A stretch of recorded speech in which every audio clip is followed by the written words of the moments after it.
Good evening. My name is Leslie Kuhn, and I am the president of the League of Women Voters of Newcastle. On behalf of our league and the Leagues of Women Voters of Northeast Westchester and White Plains, who have collaborated with us to bring you this forum, I'd like to welcome you and our candidates to the Candidates Forum for New York Assembly District 93.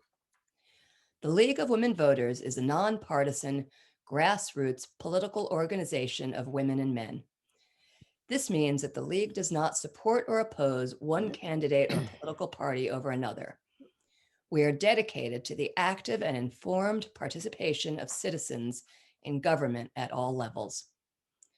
The League works to educate voters, increase understanding and debate on major policy issues, and influence policy through education and advocacy. The League takes positions on policies, not candidates or parties. To that end, during this election, New Yorkers will have the opportunity to vote on proposal number 1, the Clean Water, Clean Air, and Green Jobs Environmental Bond Act of 2022. This ballot measure will provide funding to safeguard drinking water, update New York's infrastructure, conserve wildlife habitats, and strengthen New York's economy. The League urges you to flip your ballot over and vote yes on proposal number 1, the Environmental Bond Act. You can find more information about the League of Women Voters, including how to join and support our work, at our local website, www.lwvnewcastle.org. Our website also has a page dedicated to this election season, where you can find a link to Vote 411, the online resource which has information submitted by candidates you will find on your ballot. We're so pleased that both candidates for New York Assembly District 93 have participated in providing information to Vote 411 and are participating in tonight's forum. We thank the many community members who submitted questions to our committee for tonight's forum. The committee worked hard to identify the range of topics that were of interest to the community and to compile a list of questions to cover as many of those topics as possible within a time frame that is reasonable for all participants. This evening's proceedings are being taped by Newcastle Community Media Center and are being live streamed on YouTube. Thanks to Carrie Krams of Newcastle Community Media Center for facilitating. They will be available on demand at nccmc.com and on YouTube. All other recording is strictly prohibited. Any public sharing or rebroadcast of this candidates forum must be in its entirety and unedited. Tonight, American Sign Language interpretation and live closed captioning in English and Spanish are available during tonight's forum. The League collaborated with Disability Rights New York to provide these accessibility features. To see closed captions, you can click the 3 dots button on your bottom bar labeled More. Choose Captions and Show Captions. You can also choose View Full Transcript to see the transcript in a window on the side. Alternatively, by going to the website www.streamtext.net/player?event equals DRNY2, you can view the captions in stream text on your web browser. From there, you will be able to get live captions in English and Spanish. Again, that's www.streamtext.net/player?event equals DRNY2. Many thanks to our timekeeper tonight, LWV member Lee Barth. Many thanks also to our moderator for this evening, Marcia Brewster, a member of LWV River Towns. Marcia will now go over the ground rules for tonight's forum. Thank you, Leslie. It is my pleasure to be here. In accordance with league policy, I am not a voter in this district. Before we get started, I would like to go over a few ground rules. The order of opening statements has been determined by lots that were drawn right before the meeting. The order of closing statements will be in the reverse order of the opening statements. The order in which candidates will respond to further questions will be rotated by the moderator to assure fairness. Throughout the forum, no comments of a personal or abusive nature will be permitted. The moderator will rule this out of order. Each candidate has up to 1.5 minutes for their opening statement. They will then answer a set of 10 questions submitted by the public and organized by the league. Candidates will have 1.5 minutes to respond to each question. The timekeeper will indicate when 1 minute is remaining and then when 30 seconds remain in the allotted speaking time. And again, when the time is up. Questions were submitted prior to the candidate's night by email and electronic form. The audience will not be able to submit questions during this event. At the conclusion of the question period, each candidate will give a closing statement of a maximum of 1.5 minutes. As moderator, I will reserve the right to allow rebuttal of the close if warranted by the content of the closing statement. Rebuttal will be given 30 seconds. Now, we will proceed with the forum for Assembly District 93. We have 2 candidates for the seat in alphabetical order. Your candidates are Assembly Member Chris Burdick and Dr. Gary Lipson.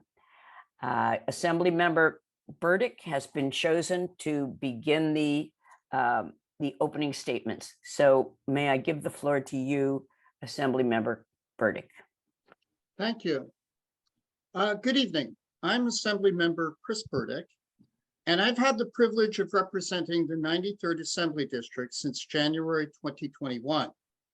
By way of background, following a 30-year legal career, I decided to follow in the footsteps of my mother, who also had a second career in government as mayor of Fairlawn, New Jersey. And I ran for office in my town of Bedford. I started off on the Bedford Town Board and then served as supervisor for 7 years, where I was known for being extremely responsive to my constituents and for working across the aisle to get things done for my community. Now, as an assembly member, my staff and I are very focused on constituent services and working collaboratively with all levels of government. I have secured grants for playgrounds, wastewater projects, community recreation centers, and many community-based organizations that help our most vulnerable populations. And I'm very proud that several of my bills have been signed into law by the governor, including bills to help people with disabilities and a bill protecting women who come to New York for abortion services when their home states don't allow them. I do hope I can continue to serve this wonderful district. Thank you. Dr. Lipson. Good evening. I just want to thank the League of Women Voters for sponsoring this event. So I'm a father, patent attorney, entrepreneur, veteran, and definitely not a politician. I have a law degree, and I also have an MBA and a doctorate in business. I'm a practicing attorney, and I worked at IBM for 20 years as a lead negotiator and a manager. I got the chance to manage the licensing division and the business development group for IBM's worldwide research laboratories, and for the last 10 years supported the licensing for the semiconductor division. I was involved in transactions around the world and negotiated deals in Japan, Russia, China, Korea, France, Germany, Austria, Brazil, and Argentina. New York State is now governed by one party, and it is time to make a change. I have a depth of business and management experience, and I'm ready to bring this experience to fight for the soul of New York and District 93. Thank you. Thank you very much. Now we will begin the questions, and we're going to start with Dr. Lipson. If elected, you will represent the interests of the voters of Assembly District 93. What do you think are the most pressing issues facing the district, and what uniquely qualifies you to tackle them? Well, the first issue is that New York State itself is a one-party rule. There's no checks and balances. Everything is behind closed doors. So once you get past the one-party rule, the top issues that have been shared with me by the constituents are crime, high taxes, including property taxes. We have the highest cost of living of any state, and even with the accelerated tax reduction, we still have a tax burden and a cost of living burden that is essentially squeezing people out of New York. So what I bring to the table is a career of negotiation. I've sat across the table from people from all walks of life and many nations. What my career has allowed me to do is to be a collaborator, work on innovative solutions, and in the end, maybe everybody is not happy with the resolution, but I do come to a decision, and I'm known for closing deals. So I guess what I would say is that my business experience, my legal training, and my life experience have given me the assets to bring to the 93rd. Thank you, Dr. Lipson. Assemblyman Burdick? Yes, thank you. You know, I think one of the most pressing issues is that we have seen a significant change at the federal level, particularly in how the U.S. Supreme Court, through its overturning of Roe v. Wade, has thrown to the states decisions on a fundamental right that had been in place for nearly 50 years, and that's a woman's right to choose. I consider that it was a radical decision of the U.S. Supreme Court. So one of my highest orders of business in the Assembly, should I be reelected, is to move forward with the Equal Rights Amendment to enshrine in the New York State Constitution a woman's right to choose. I also completely agree with the position that was stated earlier of the League of Women Voters to vote in favor of the Environmental Bond Act. As a member of the Environmental Conservation Committee of the New York State Assembly, I strongly supported not only the Bond Act, but increasing the amount to 4.2 billion. I think that we have a crisis, we have a climate crisis, we have to do our absolute utmost to maintain clean water, clean air, and those are my priorities. Thanks so much. Thank you. Now, the next question. What is your view on the government's role in ensuring the affordability of housing in New York State? And Assemblymember Burdick, you go first. You know, I think that New York State has a significant role as well as obligation, that affordable housing, in my view, is a human right. And I was very pleased that in collaboration with the executive, the New York State Assembly adopted a 5-year capital plan for affordable housing that will build 100,000 affordable housing units, 10,000 of which will be for supportive housing. And in my view, that's a start. I think we need to do more. I think it's extremely important that we work with the private sector to ensure that we're doing the most to provide for affordable housing. And I actually did provide for affordable housing when I was supervisor of the town of Bedford and working with a nonprofit, the Antioch Baptist Church. And I think that that kind of approach is necessary throughout the state.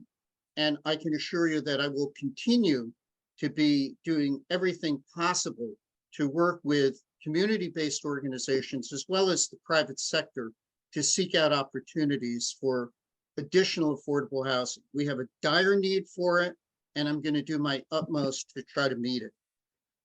Thank you. Dr. Lipson? Affordable housing is a significant issue in New York State. I believe in the collaboration between industry and state to establish these kind of programs. The other thing that I would say is that the cost of living in New York State, as I mentioned earlier, is the highest in the country. And one of the things that's happened here is that the middle class is being pushed out. So while we do need affordable housing, we also need to bring the cost of living down in the state so that people can actually afford to move here. This is not just a government issue, but it's a government issue, and it's a quality of life issue. So while I agree with my with Chris that we should be doing everything we can from both a state and an industry level, I think that secondarily, the focus should also be on bringing the cost of living down in the state. Thank you.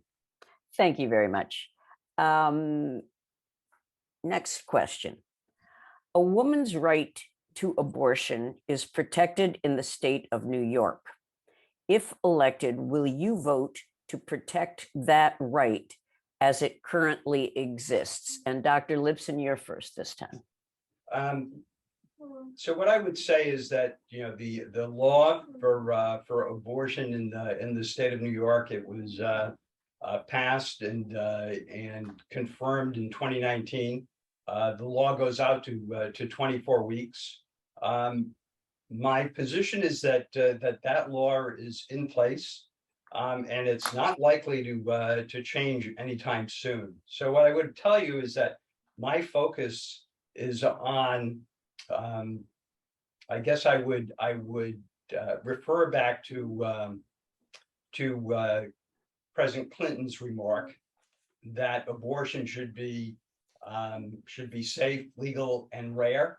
My focus is on to make it rare, and I would focus on putting money into contraceptives, building up the adoption and the foster care system in the state of New York.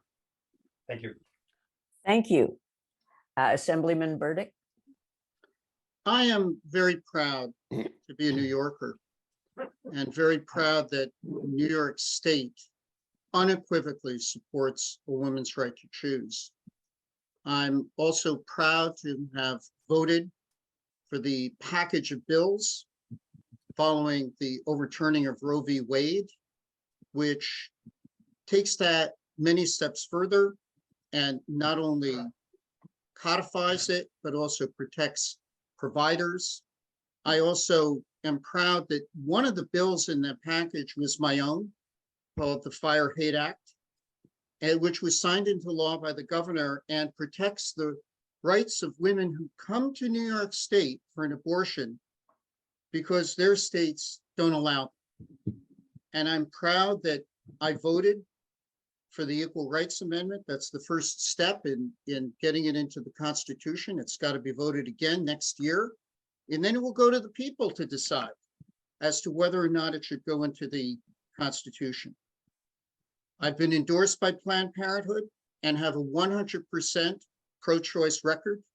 And so I'm going to do everything I can to enshrine it in the New York State Constitution, because there are many people who thought that Roe v. Wade would never have been overturned, but it has been.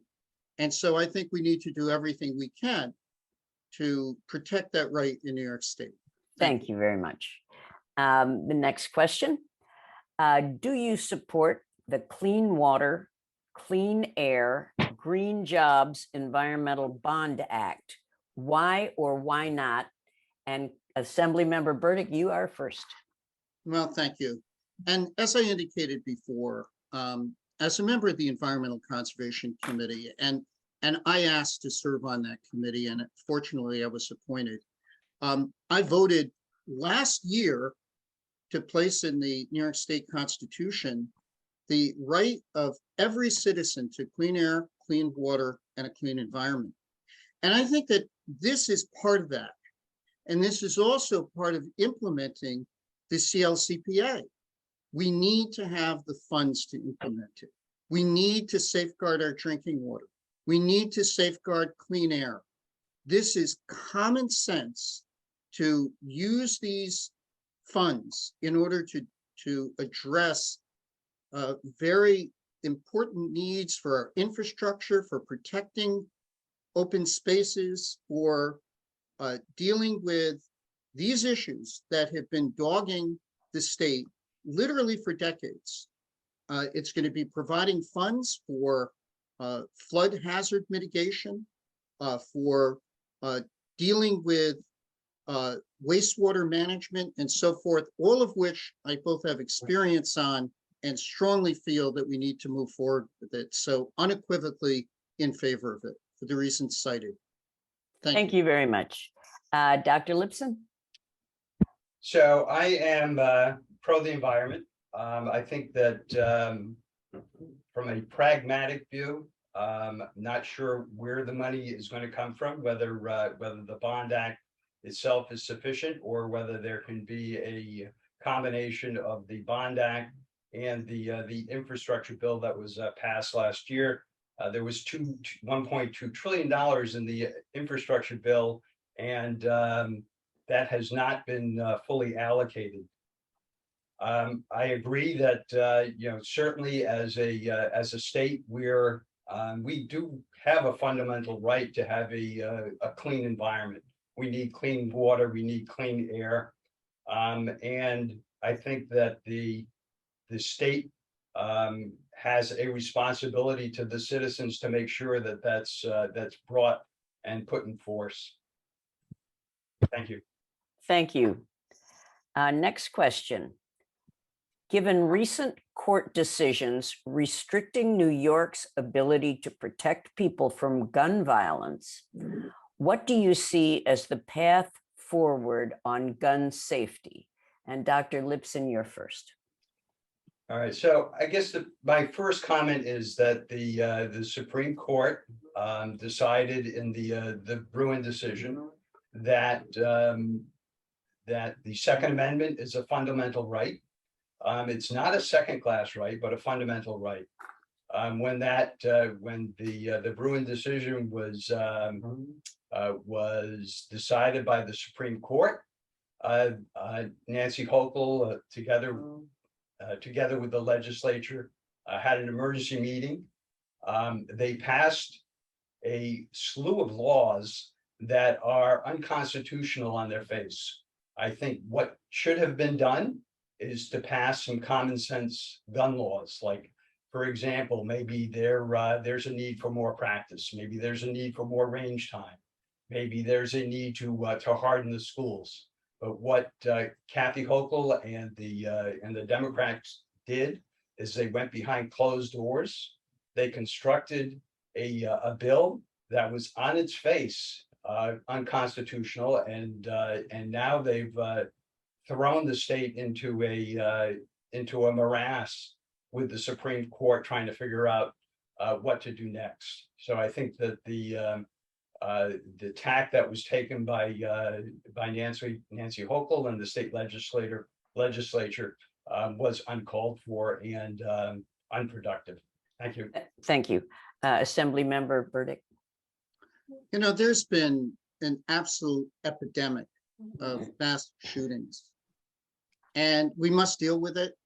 I feel that I have an obligation to deal with it and to support common sense gun safety laws. The decision of the U.S. Supreme Court was overturning a 100-year-old concealed weapon law. And so we worked assiduously to follow the guidelines. And I have to say, I make no apologies to keep concealed weapons out of schools, out of childcare centers, sports arenas, Times Square, and so forth. I think that's a common sense approach, that you not have concealed weapons in those areas. I do believe that those are sensitive areas. I do believe that the law ultimately will be upheld. And in fact, today, the appeals court had reinstated it so that it will continue on appeal to be in place. We also strengthened New York's red flag law. I think that made sense. I do think that that provides for law enforcement and family members and school administrators, teachers, and so forth to step in before a tragedy occurs. I think we have a moral obligation to do everything we can to keep guns out of the wrong hands and to do everything we can to stop gun violence. Thank you. Thank you very much. The next question. What new thinking would you bring to the table regarding the state's role in funding education? Assemblymember Burdick. Well, this is an area that I feel very strongly about. I was part of the legislature's acting with the executive to provide the highest level of funding to our public schools. And every one of the school districts in the 93rd Assembly District received an increase in funding. And that serves two purposes. One, it maintains the excellence of our schools, and it also helps to hold down school taxes. I think that we do need to take a look at the formula. I do note that the formula is such that it does provide more to disadvantaged communities, but also we've seen that here in the 93rd Assembly District, we are providing substantial support for our public schools, and that's as it should be. And I can tell you that I will continue, should I be reelected, to fight very hard to have increased funding levels for our public schools. I believe that we have excellent public schools in the 93rd Assembly District. I want to do everything that I can to support the excellent work that they're doing. Thank you. Thank you very much. Dr. Lipson? In New York, the cost of public schools in general is about $20,000 per pupil statewide. The 93rd district has the privilege of being a very well-funded district, and I would say all but one of the schools that I looked at had an A rating or an A+ rating, and so I think that the 93rd district is well placed from an education standpoint.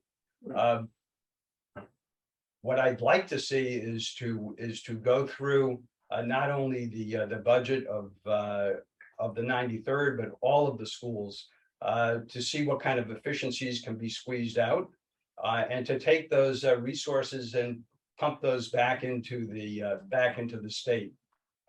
From a state perspective, since we're spending the most money of any state, we should expect to have a better performance from a statewide perspective, and we're probably somewhere in the middle of the pack. Thank you. Thank you very much. Next question. What is your view about bail reform? Have all necessary steps been taken? If yes, please explain. If not, what else needs to be done? Dr. Lipson? So bail reform is an interesting topic. It has a number of linkages to it. We've all seen a rise in crime, and a lot of it is a perception of the increase in crime. But there is some hard data out there that we're now in a crime epidemic. We've seen videos of, especially in New York City, the Green Goblins were out there beating up somebody. You have people getting pushed off the train stations. You have people getting hit with hammers or slugged in the back, and it's creating a climate of fear. So bail reform, I think, has been woefully mishandled by the current administration. It should be revisited. I don't believe that somebody should be in jail just because they're poor, but the current scheme is not effective. So we should revisit that, and we should revisit the DAs. We really need to be harder on crime and look to bring our quality of life back up to where it was a very short time ago. Thank you. Thank you, Dr. Lipson. Assemblyman Burdick. You know, there has been an increase in crime in parts of the state, and actually this is something that's nationwide and came into being coincident with the pandemic. Actually, in Westchester County, crime has declined by some 20%. I wasn't in the legislature in 2019 when bail reform was adopted, but the purpose of doing so is really quite simple. And that is that there has developed really two systems of justice. One for those wealthy enough to afford bail, and those who are not have the means to afford bail. And those are primarily and overwhelmingly people of color. And that was the reason for bail reform. Now, that said, I have talked to my police chiefs in my district and the law enforcement, and I voted for changes in the bail system to provide greater discretion to judges, particularly dealing with those who are repeat offenders, those who are accused of gun trafficking or other gun violence crimes, and also to give discretion to judges to reopen, to consider the mental health of the accused. Thank you very much. So I'd like to take my 30 seconds. Go ahead, Dr. Lipson. Yeah, so when you look at crime, especially in New York City, what's happening is that you have a small cadre of individuals who keep rotating in and out of the system. You have people who are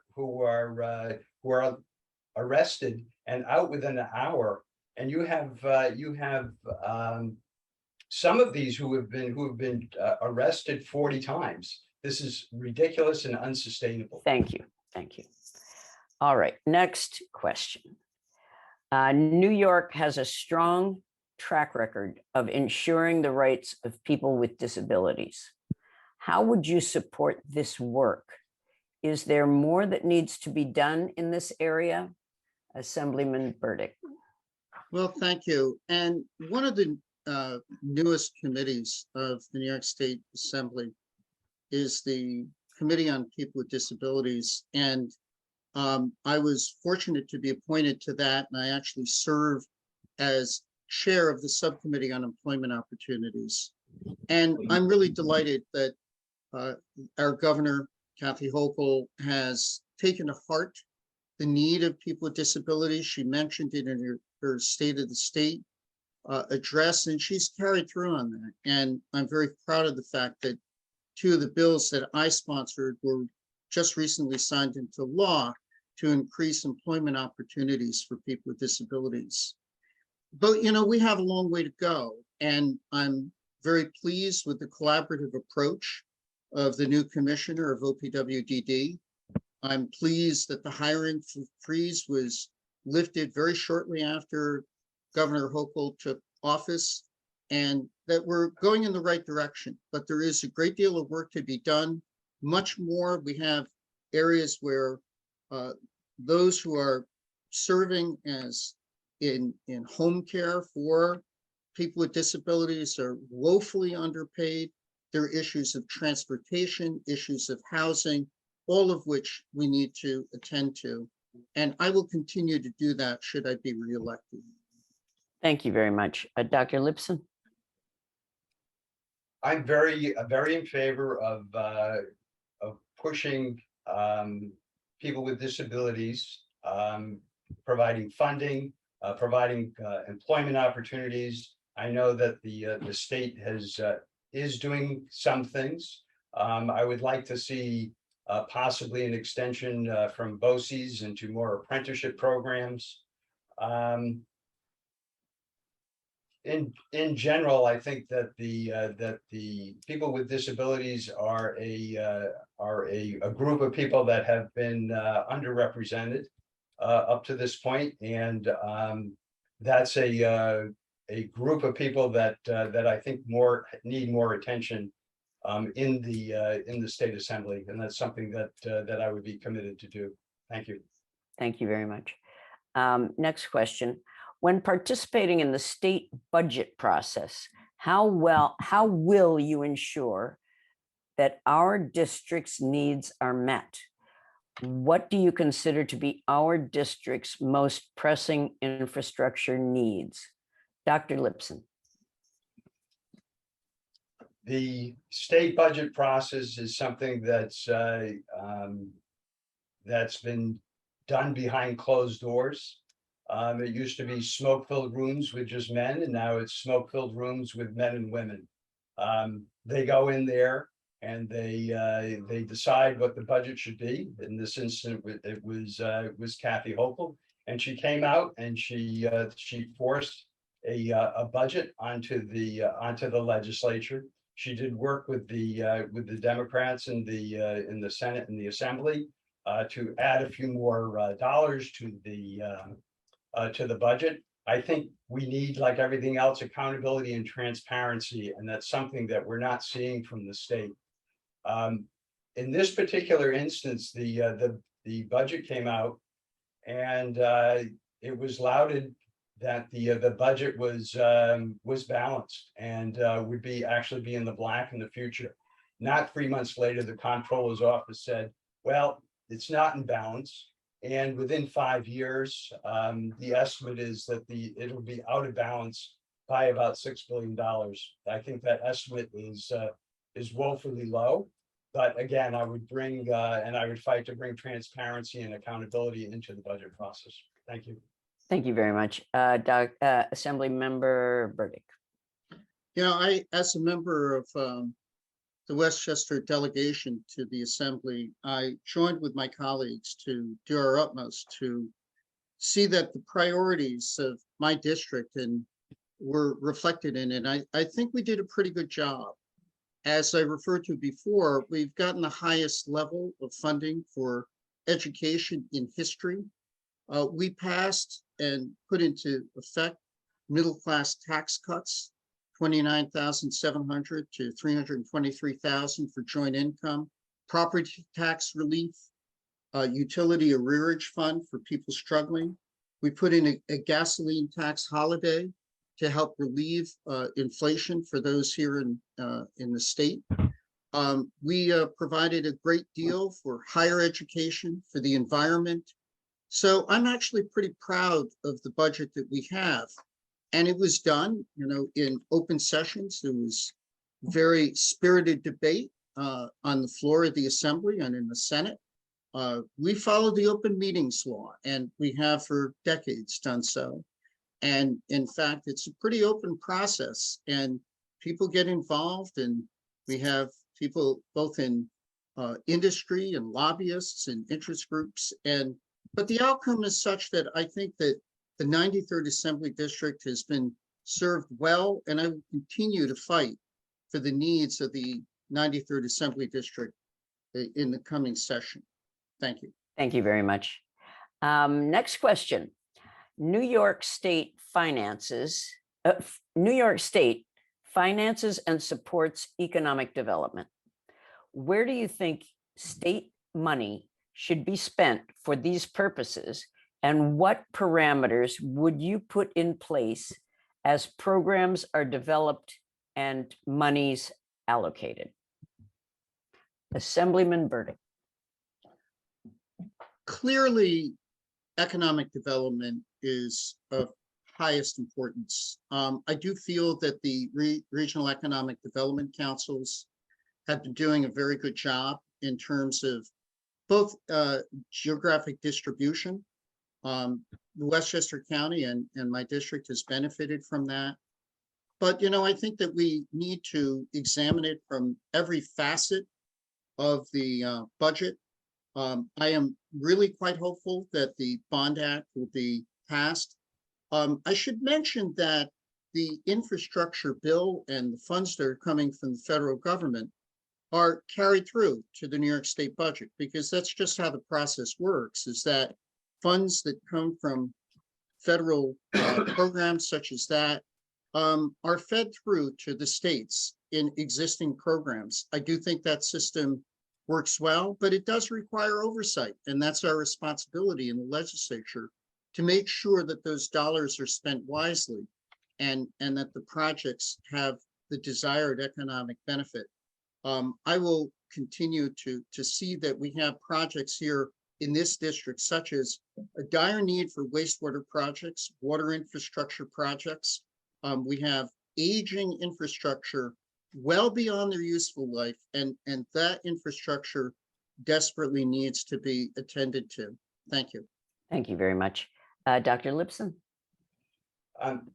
So the Empire State Development, I think that's what you're talking about, and the funds provided for new business within New York. I think I'd like to talk a little bit about the recent Micron deal. So in that particular instance, the state of New York has about $10 billion that they had put away, and they were combining that with monies from the federal government to support infrastructure.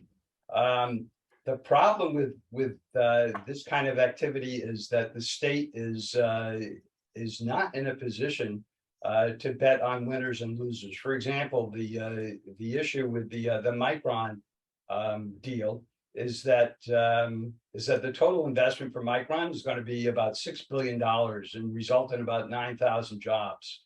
If you do the math, that's $667,000 per job.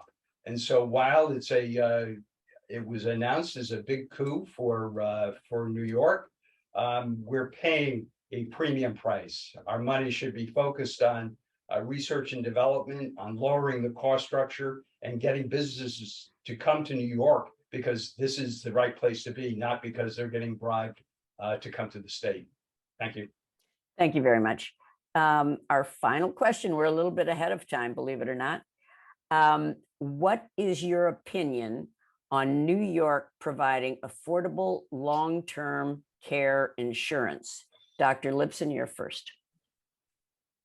So again, another interesting question. So a lot of the long-term care is now provided under Medicare. That system seems to be interesting, to say the least, because what people have to do now is to extinguish all of their assets so that they can go under either Medicare or Medicaid for long-term housing. I would like to see something done in conjunction with private industry to try to understand why long-term care insurance is not something that's viable through private industry. At every point, I prefer that the free market take care of these things. I don't think that the government should be involved. Thank you. Assemblyman Burdick. Yes, thank you. I do think that healthcare, including long-term care, has to be examined very closely. Healthcare is a fundamental human right in any civilized society. And I do think that it's tragic, as an example, when you have people who simply can't afford medical care and they show up at the emergency room with their children and actually hoping that the condition worsens so that they can be admitted. That's not an efficient system either. And long-term care insurance obviously is extremely expensive through the private sector. And I think there does need to be a role for the government in that. I think that ideally that role would come from the federal government rather than from the state government. But in lieu of that, I think that we should be taking a look at it. I think it's a difficult issue to see how it can be financed because it's extremely expensive. And obviously, to the extent that we can rely more on people staying in their homes, we're providing both a better environment as well as lower costs. But I think that we as a state should be taking a look at it and seeing whether practically it could be done. Thank you. Thank you very much. Now it's time for closing statements. As I said at the beginning, we will be doing the closing statements in reverse order as the opening statements. So I would like to call on Dr. Libson to make a closing statement. Okay, thank you very much. You have a choice. We can re-elect the same crowd to Albany, and what we'll get is the same result: crime, inflation, high taxes, political corruption. Or you can vote for change. If the Democrats get back into office, it will be viewed by them as a mandate to push for more radical agenda on New Yorkers. I'm a citizen legislator, a political newcomer, and I owe nobody anything. I'm going to Albany to fight for transparency, accountability, and civility in state government. Thank you. Thank you very much. Now, thank you to both the candidates and the audience. He needs I to think close. I have a closing Yeah, statement. he needs to coming up. close. Oh, I'm sorry. That's quite all right. I And I'm wondering, apologize. that's quite all right. But I'm also wondering, I think that you had mentioned at the outset that I could do a rebuttal at the end. Is that correct? I haven't taken. Yes, you Yes. can do a rebuttal for 30 seconds. Yes. That's great. I just want to address the question of education. And Dr. Lipson had suggested that perhaps we could squeeze efficiencies out of the school districts in the 93rd Assembly District and send that money back to the state. I disagree with that approach. I think our school districts do a good job. And also it gives more local control over those education dollars. So I actually don't agree with the idea of reversing the money, going from the localities back to the state. With that, I'd like to go to my closing statement. Thank you. Please Thank do. I'd like to first thank the League of Women Voters for their great work and for sponsoring today's forum. I'd also like to thank Gary Lipson for a spirited discussion. If the last few months have shown us anything, it is how important state and local governments are, especially when our rights are threatened at the federal level. It is important that we have people in office whom we trust to fight for the things we care about, people with experience who understand the importance of working with colleagues across the political spectrum to get things done for our communities, to deliver for our schools, our local municipalities, and our nonprofits. You can always count on me to fight for the issues we care about most: educational funding, gun safety, a woman's right to choose, social justice, expanded employment opportunities, and the environment. And I'd like to take this opportunity to encourage you to flip your ballot over and vote yes on the Environmental Bond Act. There's just too much at stake this year to sit this election out. I hope you will please vote for me and my Democratic colleagues and encourage your friends and neighbors to do the same. And if you have any questions about me or my record, please go to verdictforassembly.com. Thank you very much. Thank you very much to both of the candidates and the audience. A reminder that this was videotaped and it will be available to you until Election Day. I also want to remind you of the unique and important role played by the League of Women Voters here in the community and all across the country.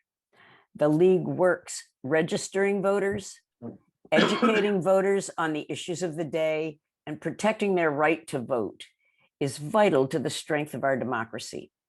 Your local league is made up of volunteers who devote their time and energy. Your participation and assistance is always welcome, and your financial contribution are much appreciated. Remember, democracy is not a spectator sport, which is an actual league slogan. I encourage everyone to vote. Thank you again. Have a wonderful evening. And over to Leslie, I think, right? Yes, thanks, Marcia, for your excellent efforts keeping this forum running smoothly. Thanks also to Disability Rights New York for their ASL and closed captioning services. I want to thank both candidates for taking the time to share their views with our community and ensuring that we have educated voters come Election Day. We hope that all community members will exercise their right to vote this election season, which begins with early voting on Saturday, October 29th, running through Election Day on Tuesday, November 8th. You can find information about your ballot, your registration status, and polling places by visiting vote411.org. Thank you and good night. Good night. Good Good night. night. Good night. Thank you.